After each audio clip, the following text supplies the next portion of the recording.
Hello guys and welcome to episode number 7 of the Sunderland career mode on FIFA 20. In today's episode we've got another post-commentary game where we go into the November games. In terms of this first game against Shrewsbury, this was meant to be part of last episode, but I kind of just forgot it was there, which is my bad again, so that's the reason why it was featured in today's episode instead. And now in most of these games today there are very little action. There's only really one game where there's a lot of happening at once.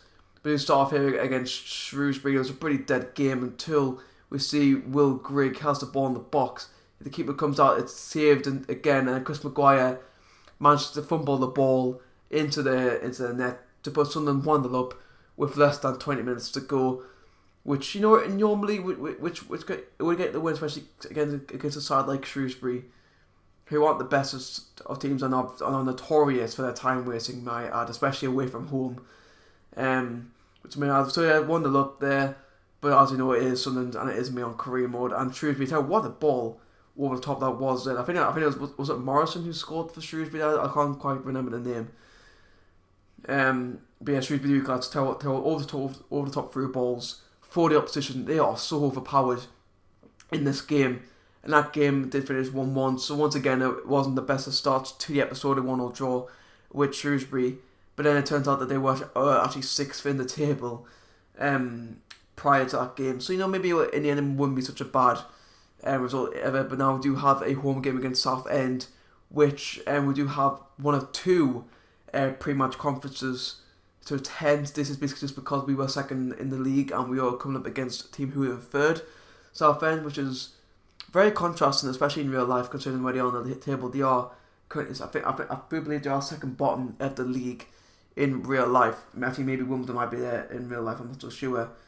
But they are definitely in the bottom 3 right now. So that's maybe where you could, maybe why it is so contrasting. We do have the pre-match conference here. I'm not going to be saying what exactly is going on because I can't exactly read the questions very well, because as similar to the last episode, I am looking at this on a 0 ping screen. I mean, like, it isn't 0 ping for me, obviously, because if it's 0 ping I wouldn't be seeing anything at all. But you know, it isn't the best of quality, so I can't exactly see for the greatest there. But that's press conference done, and we are going to be finally heading into the game against Southend. So yeah, if you guys do want me to skip the conferences, then do let me know, because I know I wouldn't exactly mind skipping through them. But anyways, in the game against Southend, tell what it was an awful start. Southend absolutely tearing me apart here, and the ball's played back here. McLaughlin pies it out in front of him for some reason. That's happening a lot for me on career mode. I'm doing a one with Sheffield United right now. Dean Henderson, who is the Sheffield United goalkeeper, has a thing for wanting to parry it out in front of him for some reason, and then which is then allowing them to go ahead and score the rebound. We do manage to equalise here. George Dobson getting his first goal of the career mode. I believe it's first goal. I don't exactly remember quite well, but it's a fine finish from the central midfielder, and it's just fine at the bottom right corner. Tell you what, tough end. Their defence was solid. They had some big players in that defence, which was mainly keeping me out. And that's once again, like Shrewsbury game, also only a bit of action in this game, and this game once again finished as a 1-1 draw. And yeah, it was awful. But here is the Checker Trophy game against Walsall. I'll simulate the game because I wasn't too interested about it. But we do exit the competition onto a penalty shootout defeat, which, you know, I wasn't too interested about. You know, I said, like, earlier on in the cream mod, I wasn't too fussed about the Legion.com trophy or Checker Trophy, whatever you want to call it. I know I played the game against Port Vale, but like I said, I forgot that I wasn't playing them. And then the first game I do simulate against Walsall, we do lose, but like I said already, I'm not too interested. But here we go, guys. This is the game of the episode away against Bristol Rovers. This is where stuff gets interesting. So here's goal number 1, Will Grigg, early on. Nice finish from him once again. I think this was his 14th goal of the season. Yeah, it was a lovely finish once again from Grigg. Grigg's been my best player so far in this cream. Was absolutely perfect finish. And Ian McGeady is brought down in the box. It will be a penalty for Sunderland. As you guys know, I have had 2 penalties already in this game. I missed 1 and scored 1. Obviously, not including the penalty shootout against QPR. Will Grigg, for some reason, was my penalty taker. Even though it is meant to be for Grand Ledbetter. Tell you what, here, right at the top corner. There's no way to keep him save it. He does. Tell you what, that is an unbelievable save from the goalkeeper to save it, especially as going right top left corner. Tell you what, and here Will Gregg's play through once again. And once again, does find the back of that. I mean, like, he had some help with the post, but still massive from Will Gregg to make up for that bit of penalty miss to make it 2-0. But yeah, going back on the penalty, I mean, like, I wasn't too upset about it because it was a good penalty. It was an even better save, really, from the goalkeeper. And here we go once again. Watmore to Chris Maguire, who finds Will Gregg, who plays to Watmore, keeper saved it. To tell Aidan McGeady, take a bow. That's a fantastic finish. Watmore, I mean, it was unlucky not to score there. Keeper, who I don't know why the goalkeepers game are absolutely dreadful. They all seem to parry it out in front of them. Well, in some cases, the keeper does go a bit more wide out to Aidan McGeady, but fine finish there to make it 3-0 to Sunderland the first half. And just up there, Chris Maguire, 60 there, was played through by Will Gregg. Maguire, fantastic finish into the bottom left corner. Now 4-0 in the first half. This is by far been the best performance of the season, of this career mode so far. And guys, it does not stop there. We do have some more action here. Awful defender from Bristol Rovers there. Will Gregg is played through again. Will he be able to get his third goal and the hat-trick? He does. Will Gregg makes it 5-0 and gets... Is that his third hat-trick of the career mode, or was it second? He definitely got a hat-trick before that. So it was 5-0. And it even doesn't stop there. Luco 9. Going on a brilliant run here. I don't know, he cuts back here. He finds Grant Ledbetter with a fantastic finish to make it 6-0. Ledbetter making up for his penalty miss in the first half. Honestly, I'll be more happy with that goal than the penalty by our skipper, Mr. Grant Ledbetter, Mr. Sunderland himself. And that, guys, will conclude a hectic game.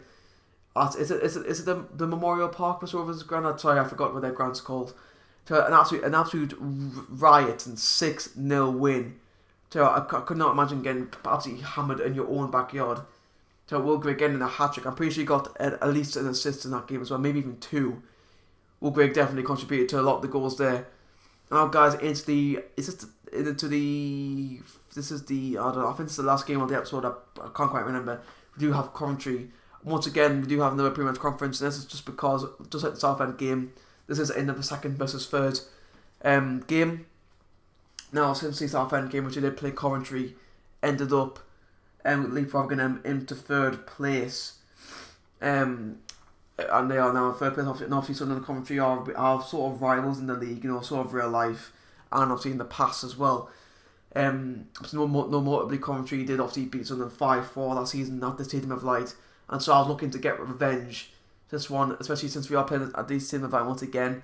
I wanted to get one over Coventry just because I hate them. The horrible team, the area in general is just a shithole. The fans are just the horrible people. And so I wanted to absolutely smack them. Sort of like Portsmouth, really. Sort of like one of those games. And yeah. So once again, the conference just going like that. So like I said earlier, if you guys do want to meet, if you want me to skip some of the conferences, then that is absolutely fine with me. So did that just pause there? I don't know whether it's my editing software or did the game or did the call generally just lag for a minute there. But early start here against Coventry, corner. So guys, look at this. You don't see many of those on FIFA 20, do you? A corner which was then turned into a goal, and it is the Turkish prince Alem Öztürk getting a goal. If Öztürk scored in real life, I probably would go mental just because Öztürk he's just the goal to Sunderland. He just is. Tell you what, that's a fine header from the Prince to put a 1-0 up. Tell you what, I was looking on Twitter today. People complaining that you can't quite score goals from headers. So I've been finding the same problems as well. So it's just getting on target one thing. So Alem Öztürk with a fantastic header, but it was 1-0 up. And then in the added time here, I do believe this actually went over the time now. I think it's like 3 minutes out of time. I think we're into the 5th minute or something here. So awful defender from Coventry with Chris Maguire. Then plays for Will Gregg. Will Gregg just has enough pace to play off the Coventry defender and then put it in the bottom left corner to make it 2-0 before the interval.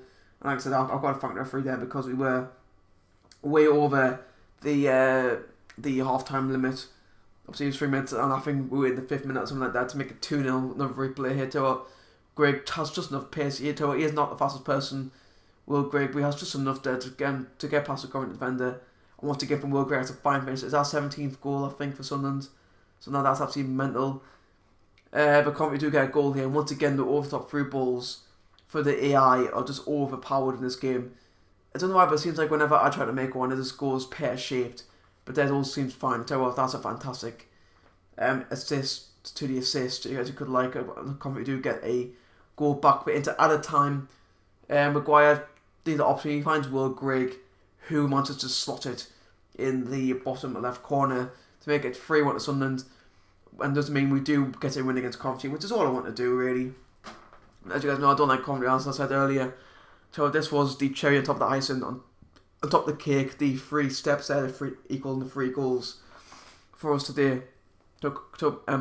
Maguire did well to hold the ball up there, in fairness to him. And that's it was, guys. I did conclude the episode on the game. We did manage to get a 3-1 over Coventry. But in terms of the league, I do believe Ipswich are actually running away with the league. I think they're like 2 points ahead of me or something like that. So we do have to catch up to them. But I do believe that we do have the momentum in the game to get back in the hunt for the title. And that, guys, it's the end of the video. I hope you guys did enjoy. If you didn't, then feel free to hit that like button. If you are new, then do subscribe, so then you'll never miss a video on the channel. And also, guys, follow me on Twitter at SCFCTC. There will be a link down below in the description, so you guys can follow me on there. And cheers for watching, guys, and I will see you next time. Peace.